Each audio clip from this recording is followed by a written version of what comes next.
দেখুন বাংলাদেশের আন্দোলনগুলোর চেহারা কি, সবকিছু ব্লক না করে দিলে এটা আন্দোলন হিসেবে আপনি তো নেবেনই না, আপনি তো ক্যামেরাই পাঠাবেন না।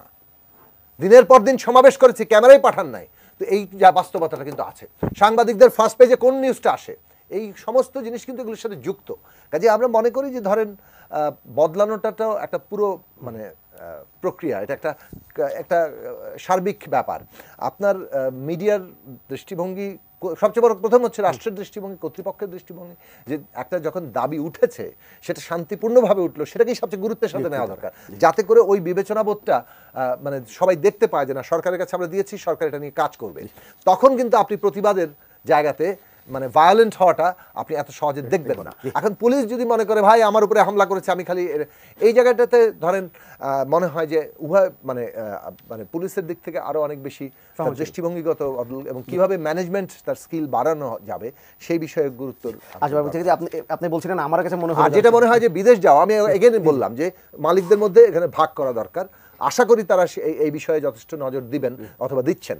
আমি ধরে নিতে চাই যে তারা দিচ্ছেন, যে মালিকদের মধ্যে এইটা, আমরা তো একই সমাজে থাকি, ফলে আমরা অনেকের ক্ষেত্রে জানি যে তারা সিরিয়াসলি একটা ওই কোভিডের কারণে মানে যে অর্ডার বাতিল, তারপরে ধরেন অনেকগুলো কারণে তাদের এই ধরনের ঘটনা ঘটেছে, ওই বিপর্যয়ে এখনো সামলে উঠতে পারছেন না, যার ফলে তারা ব্যবসা চালানোর জোর চেষ্টা করে হয়তো পারছেন না। সেই সব বিষয়গুলোকে চিন্তা করা দরকার। জি আসবাব, আপনার কাছে কথা শুনে মনে হলো যে যখন হরতাল হতো, যখন হরতালে খুব মারামারি বা গাড়ি ভাঙচুর না হলে আমরা বলতাম ঢিলে ঢালা হরতাল, এই ট্যাগ দিয়ে দিতাম। আচ্ছা, আমি একটু মাসুদ আপনার কাছে আসতে চাই। একটু একটা বিষয় নিয়ে বেশ আলোচনা হচ্ছে।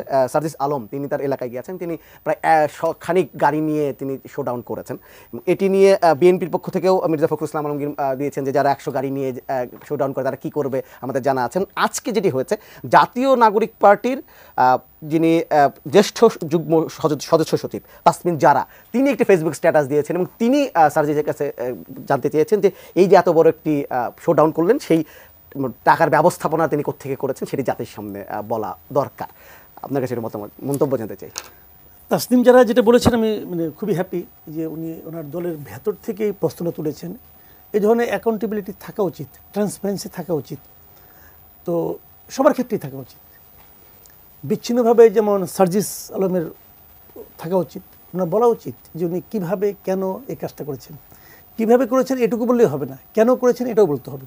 সার্জিস আলম কালকে অবশ্য বলেছেন যে আমার ভুল ভ্রান্তি হলে আপনারা বলবেন, আমি শুধরে নেব। আমার ধারণা উনি শুধরে নিলেন কিনা জানি না। আজকে দেখি যে উনি আবার ভ্যানে চড়ে মানে ঘোরাঘুরি করছেন।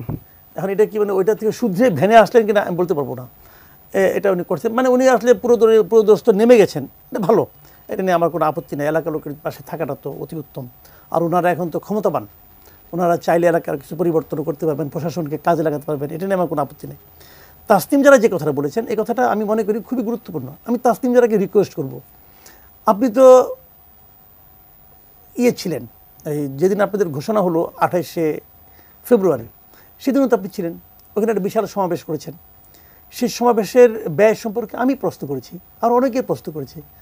সেই প্রশ্নটা কি উনি কি ওনার দলের নেতৃবৃন্দের কাছে করেছেন? কেবল এককভাবে সার্জিস আলম তার ব্যক্তিগত ক্ষেত্রে কেন হিসাব দিবে? ওনাকেও হিসাব দিতে হবে, উনি তো দলের একটা পার্ট। এবং উনি কি দলের নেতৃবৃন্দকে বলেছেন আমাদের হিসাবটা দেওয়া উচিত? আমরা এই যে বিশাল একটা সমাবেশ করলাম, এই সমাবেশে আমাদের কত টাকা খরচ হলো, কিভাবে খরচ হলো, এবং খরচের নামে অপব্যয় হলো কিনা, এই অর্থটা কোথার থেকে আসলো, কার কাছ থেকে আসলো, কি প্রতিশ্রুতির বিনিময়ে আমি টাকাটা পেলাম। শুনেন, ব্যবসায়ীরা কখনো কাউকে টাকা দেয় না, দান করে না, ব্যবসায়ীরা ইনভেস্ট করে।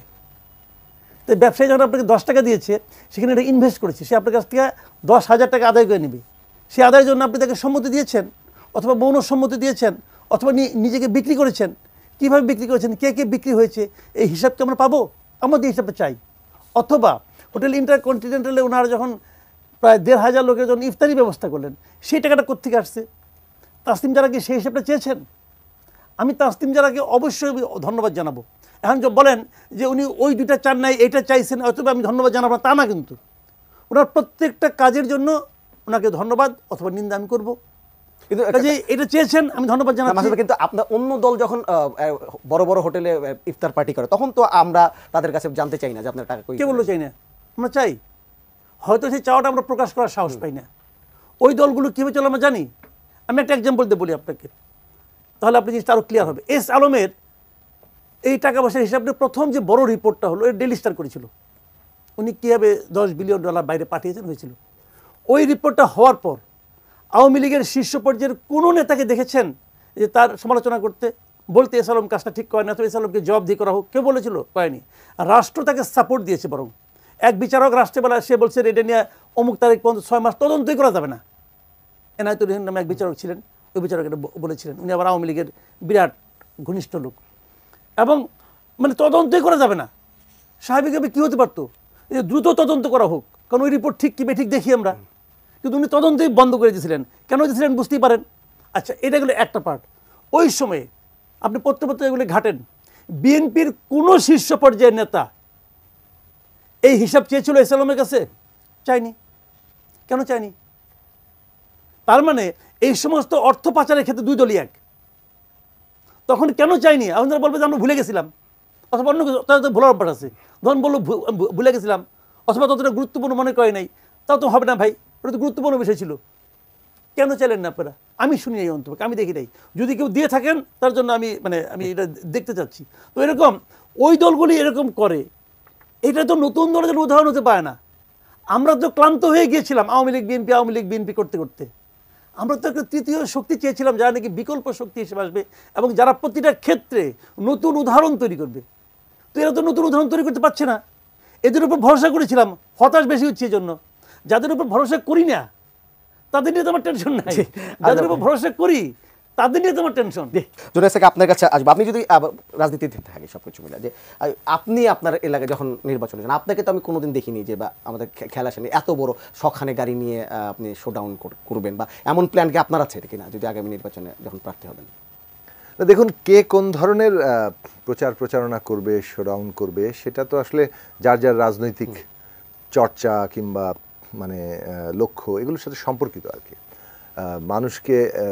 মানুষকে ঐক্যবদ্ধ করাটা জরুরি। এখন এখানে একদল ধারণা দাঁড়িয়েছে যে আমি যদি খুব আমার ক্ষমতা দেখাই, অর্থবিত্ত, আমার অনেক ক্ষমতা, তাহলে মানুষ ক্ষমতার পিছনে দৌড়ায়, অথবা সে কারণে আমার পিছনে এসে দৌড়াবে।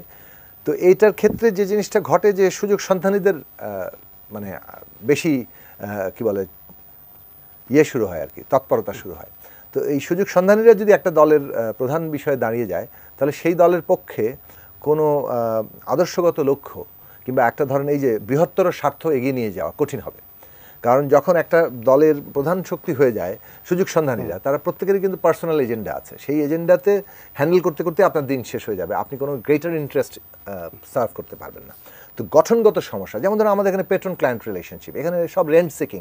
আপনি এখানে এক দল বসিয়ে দিলেন হকার, আপনি প্রতিদিন, ওরা পরিশ্রম করছে, আপনি তার টাকা মানে ভাগ নিচ্ছেন, ওদের পরিশ্রমের টাকা আপনি আপনার নিজের পকেটে ঢোকাচ্ছেন। এটা হলো প্রাইভেট ট্যাক্স সিস্টেম। এই যে বখরাজীবিতা, এই যে প্রাইভেট ট্যাক্স সিস্টেমের মধ্য দিয়ে, এর সাথে কিন্তু পলিটিক্যাল পাওয়ারের ডাইরেক্ট রিলেশনশিপ। ওখানে ওদেরকে বখরা দিয়েই চলতে হয়, তারপরে আবার আইন শৃঙ্খলা বাহিনীও নেয়, অন্যান্যরাও নেয়, এভাবেই চলেছে, আমরা দেখে এসেছি। এখন এই বন্দোবস্ত বদলে ফেলতে হবে। কিন্তু প্রশ্ন হচ্ছে যে আপনি যদি নিজে আবার সংগঠন করতে গিয়ে ওই একই রকম বিভিন্ন ক্লায়েন্টদের সমাবেশ ঘটিয়ে ফেলেন, তখন আপনাকে খালি প্যাট্রোনাইজ করে যেতে হবে, এবং ওই স্ট্রাকচারটা আপনাকে মানে বৃহত্তর স্বার্থ রক্ষা করতে বাধা দিবে। দ্যাটস ওয়াই আমরা যেটা আমাদের মনে করি যে আমরা যেহেতু জনগণের বৃহত্তর স্বার্থকে প্রতিনিধিত্ব করতে চাই, সেটা নিয়ে রাজনীতি করতে চাই, সে কারণে আমাদের সব মূল লক্ষ্য থাকে জনগণকে কিভাবে যুক্ত করব তার নিজের স্বার্থের জায়গা থেকে, তার প্রেরণার জায়গা থেকে, এবং সেটা করতে গিয়ে আমাদের পদ্ধতিটা আলাদা। আচ্ছা, এটা আসি। তারপরে আমি মনে করি যে যা করবে এটা জনগণ বিচার্য এক। তবে এই যে একে অপরের উপরে যাতে কেউ হামলা না করে, আমরা সম্প্রতি দেখলাম যে বেশ কিছু জায়গায় হামলা হচ্ছে, হুমকি হচ্ছে। আমরাও আমাদের দলের বিভিন্ন জায়গায় আমাদের নির্বাচনী এলাকা হচ্ছে। কালকে দেখলাম হান্নান মাসুদকে করা হয়েছে, সেটাও নিন্দা জানাই। আর সবচেয়ে বড় কথা হচ্ছে আমরা একটা ঐতিহাসিক মুহূর্তে আছি, যেখানে আগামী সংসদ নির্বাচনের মধ্য দিয়ে কিভাবে সংবিধান একটা গণতান্ত্রিক সংবিধান হবে, সেইটা হচ্ছে সবচেয়ে গুরুত্বপূর্ণ। আমরা মনে করি আজকে আমরা জমা দিয়েছি সংস্কারের প্রশ্নটা, সংবিধান সংস্কার পরিষদের নির্বাচন হওয়া দরকার, যাতে করে আগামী এই সংস্কারটা, যেটা মৌলিক সংস্কার, সেটা জনগণের ম্যান্ডেট নিয়ে হয়, না হলে এটা কিন্তু টেকসই। আবার আসবো আপনার কাছে নিশ্চয় অন্য কোনো দিন আর কথা বলবো। মাসুদ কামাল, একদম শেষ সময় চলে এসেছে, যদি আপনি বলেন যে যে হামলার কথা বলছিলেন, আমরা দেখতে পাচ্ছি এনসিপির একজন নেতার উপরে হামলা হলো, সবকিছু মিলে যে আপনি বলছেন যে রাজনীতি আগের জায়গাতেই কি থেকে যাচ্ছে কিনা পরিবর্তন? হ্যাঁ, আমার জন্য এটা হলো সবচেয়ে হতাশার বিষয়, যে আমরা একটা এই ঘটনা, এত বড় একটা ঘটনার পর আমরা একটা পরিবর্তিত রাজনীতি দেখতে চেয়েছিলাম। আমরা চেয়েছিলাম নেতা নেত্রীদের কথাবার্তায়, আচার আচরণে আমরা একটা চেঞ্জ দেখতে পাবো। আমি কিছুটা দেখেছিও, আমি অন্তপক্ষে আমি তো এটা বলবো যে বিএনপি রাজনীতিতে কিন্তু আমি একটা চেঞ্জ দেখি, অল্প অল্প হলেও দেখি। কিন্তু নতুন যে দলটা ছিল তাদের নিয়ে আমাদের সবচেয়ে বেশি ভরসা ছিল, সেটা দেখছি না। আবার বিএনপির এই যে চেঞ্জটা, যেটা নাকি উপরের পর্যায়ে দেখছি, সেটা মাঠ পর্যায়ে দেখছি না। এই হান্নান মাসুদকে যে যারাই মারুক, সেটা কারা মারলো আমি জানতে চাই না, কোনো না কোনো দলই তো মেরেছে, নির্দলীয় লোক তো আর মারে না রে ভাই। তো এই জিনিসটা তো আমরা চাই না। এবং আমি মনে করি যে দলের লোক মেরেছিল তাদের আইডেন্টিফাই করে, অচেনা তো লোক না, তাদের সেন্টার থেকে তাদের উপর কঠোর ব্যবস্থা নেওয়া হোক, যাতে নাকি এই ধরনের ঘটনা আর কোথাও না ঘটে। আমরা এই গায়ের জোর দেখতে চাই না, মানুষের নীতির জোর দেখি আমরা, ওটা চাই। এক্স্যাক্টলি সরকারকে একটা